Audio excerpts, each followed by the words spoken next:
Rossiyada o'zbekistonlik sotuvchi tarvuz qimmatligi uchun pichoqlab ketildi.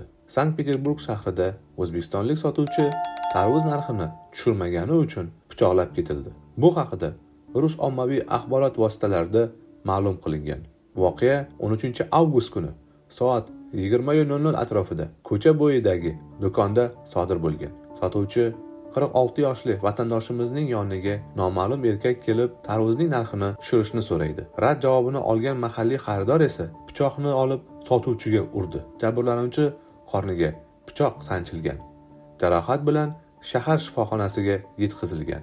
U jinoyatni 40 yoshlar atrofidagi oq sochli erkak deb tasvirlab berdi. Ayni paytda jinoyat ishi qo'zg'atish masalasi hal qilinmoqda. Rossiyada migrant bo'lish juda qiyin.